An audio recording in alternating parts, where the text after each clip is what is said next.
এলাকাবাসী, এই যে আমরা আজ এখানে একত্রিত হয়েছি, সকলে আমরা একত্রিত হয়েছি সামনে এই যে 12 তারিখে নির্বাচন, এই নির্বাচনকে সামনে রেখে আমরা এখানে একত্রিত হয়েছি।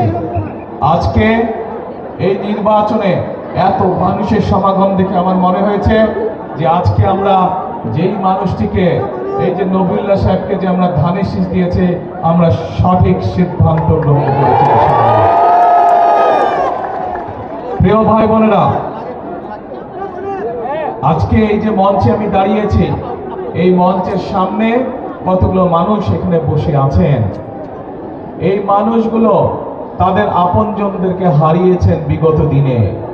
যেই আপনজনেরা এই যে ভোট 12 তারিখে যে ভোট, এই ভোটের অধিকারের পক্ষে কথা বলেছিল, এই ভোটের অধিকার দাবি আদায় করার জন্য রাজপথে নেমে এসেছিল এবং সেদিন তাদেরকে গুমের শিকার হয়েছে, খুনের শিকার হতে হয়েছে। এবং জুলাই আগস্ট আন্দোলনে এই যাত্রাবাড়ি ড্যামরা বাংলাদেশের ইতিহাসে একটি বিশাল স্বাক্ষর বহন করছে আমাদের সেই আন্দোলন। এই যাত্রাবাড়ি ড্যামরার মানুষ সেদিন সেই আন্দোলনকে সফল করার জন্য অন্যতম মুখ্য ভূমিকা পালন করেছিলেন এই এলাকাবাসী। সেই জন্য স্বৈরাচারের বিদায় এই এলাকার মানুষ যে অন্যতম মুখ্য ভূমিকা পালন করেছিলেন, তার জন্য আমি আমার অন্তঃস্থল থেকে এলাকাবাসীকে আন্তরিক শুভেচ্ছা এবং ধন্যবাদ জানাই। প্রিয় ভাই বোনেরা, আমরা আমাদের রাজনৈতিক অধিকার বাস্তবায়ন করার পথে চলে এসেছি।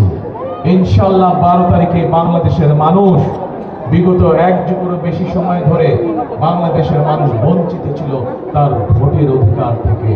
বিগত 1 যুগেরও বেশি সময় ধরে বাংলাদেশের মানুষ বঞ্চিত ছিল তার বাক স্বাধীনতা থেকে।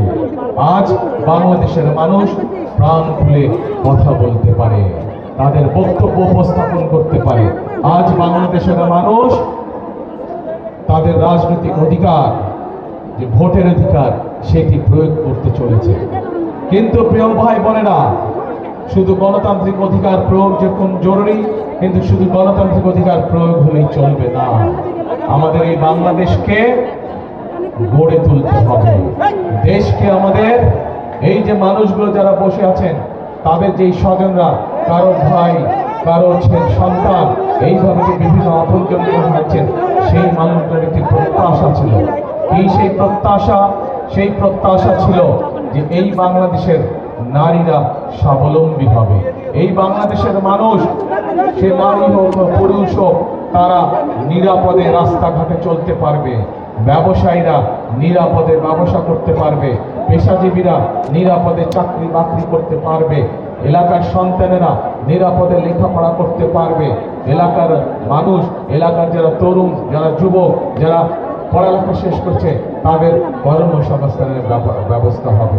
এলাকার মানুষ তাদের মৌলিক স্বাস্থ্য সুবিধা তারা পাবে, এইরকম একটি প্রত্যাশিত বাংলাদেশ। প্রিয় ভাই বোনেরা, আজ ভোট যেমন আমরা প্রয়োগ করব, একই সাথে আমাদের বাংলাদেশকে গড়তে হবে আগামী দিনের জন্য। ঠিক? তাহলে কে কে আছেন বাংলাদেশ গড়ার জন্য?